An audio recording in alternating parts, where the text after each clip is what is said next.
And the world is freaking out a little bit because yesterday your candidate either won or lost, and there's a little bit of panic, apparently, that the media is telling us about, and people are overreacting a little bit about how can they tell their children and racism and all this stuff.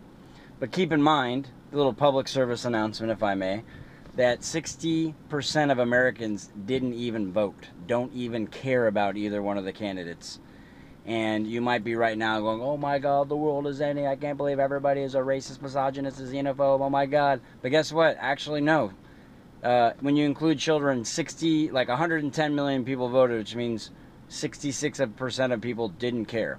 And then the 30% of people who did vote, half of them were voted for the same person that you did. So they're actually like you. The other half, I'm going to go out on a limb and say they're a lot closer to you than they are the far left or far right or whatever. And actually, factually,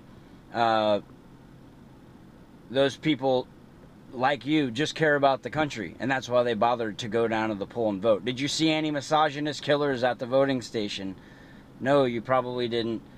And I'm going to go ahead and guess that although the media told us all about how bad both candidates were and how bad the winning candidate was this terrible, inhumane, bad person, people who did vote for him didn't vote for pro-racism and get everybody who's a minority out of the country, though they voted because they just wanted to get status quo politicians out of the government.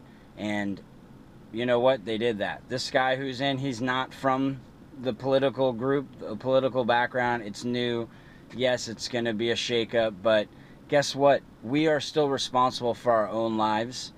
We are still responsible for what we experience, and you're not really going to see that much of a difference other than what you may add to the table by getting a little chaotic and freaking out about it. So the media is trying to tell us that everything's bad and everybody should freak out and worry, and that suddenly everyone's gone crazy overnight. But you know what? That's just not true. And like I said, 66% of people don't care. The other 30% who do, half of them care like you, and then out of the 15% remaining, 98% of them probably just like you and have a slight variation to the left or right, and that's why they didn't vote exactly like you did.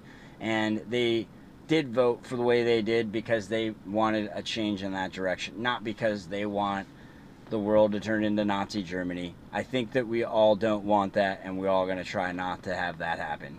So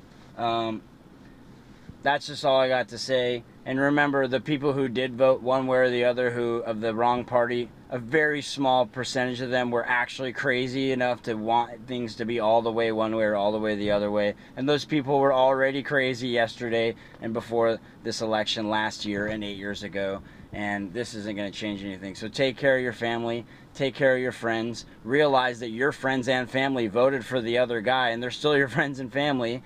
And the guy who opened the door for you getting coffee probably voted for the other guy. And the person who you spoke to at your kid's soccer practice probably voted for the other guy. And you wouldn't know, and who cares? Because honestly, they're Americans. They care like you do. And we're definitely never going to get anywhere if we let the media just keep pretending that we're so far apart because we go a little left or a little right. Because frankly, that's the biggest variation there is just a little this way or a little that way. None of us want a crazy America. None of us want racism. None of us want violence. None of us want the government to take all of our money and give it to somebody else. So let's just realize that. Maybe we're a little upset at the end of the result, but you know what? Half the people we're going to be, really I should say 15% of the people will be, 15% are happy, but you know what, let's just decide to be a little bit better people in our lives, respect each other a little bit more, and maybe we'll change things that way. We don't need politicians to change our life. We're the people, we run this country. That's all I got to say. Peace.